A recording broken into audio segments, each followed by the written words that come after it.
We all had those situations when something went wrong while landing, and at those times we thought, what the heck went wrong? And then, in a blink of eye, it happens again. And sometimes all seems to go as planned, but suddenly planes start doing weird things and crashes before our eyes. Don't worry, be happy, because I will show you how to land your bomber. Before attempting landing, you have to be some distance away with following conditions met. I will suggest that this distance is in the length of one runway you are approaching. This matters because you have time to consider if landing will be possible and to prepare for it. In landing, two things matter: your speed and your altitude. At this distance your speed should be below 300 km per hour and altitude below 500 meters. But I would suggest to be near 250 meter altitude. These parameters of course can be higher or lower depending on aircraft, but this is the recommended safe approach. So if we continue with landing, and if at this point throttle to engines are not zero, get it down, because we need to start dropping altitude. This of course can depend how high you are, and if altitude are too low and plane are too far out, you need to increase throttle, and vice versa.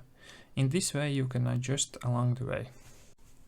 As you saw, I already extended landing gear.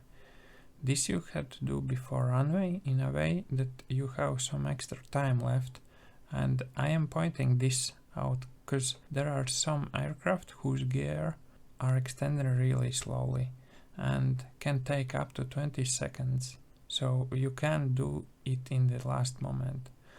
And take in account that if you try to land on not fully extended landing gear, they will break off.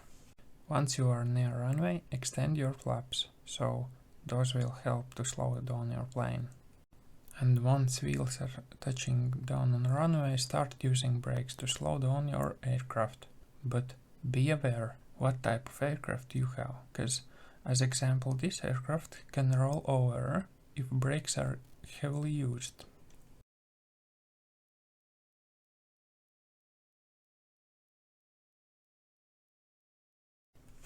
Let's take a look on B-29 bomber landing. It's one of the largest aircrafts.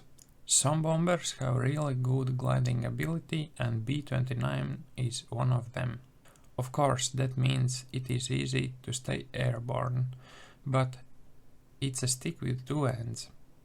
For gliders, if you try to drop altitude, it really good converts to speed and will be a problem when attempting landing.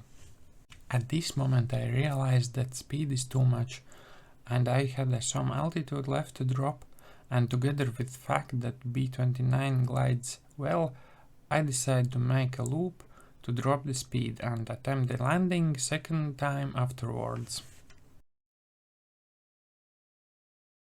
By the way, landing gear also have extra air resistance when extended and will help to drop speed.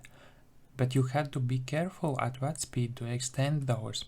Generally it is safe to do around 250 km per hour, but as you saw, I did it with higher speeds.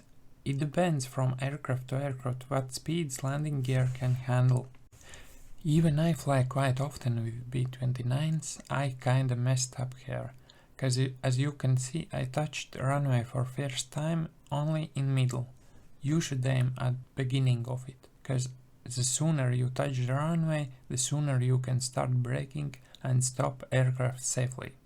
Here I almost overrun the runway and end up in the water.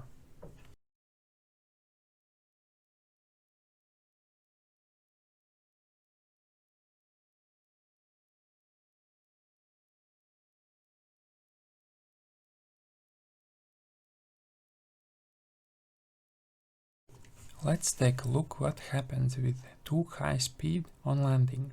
If aircraft is exceeding speed limits for flaps, at some point flap from one side will break off and aircraft will start rolling on that side. This happens because aircraft lost extra lift from that side and lift is spread unevenly. On other end, if speed are too slow, aircraft can enter a stall condition. This means that it will become uncontrollable and will start falling down. In this demonstration, I took PB4Y bomber because it is notorious of its behavior when entering a stall. Stall speed margin will deviate from aircraft to aircraft, but it is safe to say that if you stay above 200 km per hour, you will be fine. And at this moment, I can swear to you that this is purely what the plane did and no keyboard input from my side. As you can see, for the PB4Y, the slow speeds are dangerous. So, as a comparison, I will show also how I tried to achieve stall for steering. First can be seen that nose tilts forward, then plane gains speed a bit, and then tilts backward again. This way it limits altitude drop speed and also doesn't go out of control as it was with PB4Y. At the end, Stirling slams into runway in the process, breaking landing gear and propellers, but was repairable. For most of planes, this is how it would happen at slow speeds. Another thing what matters is speed when landing gear starts to break off. So I did a small experiment with Stirling.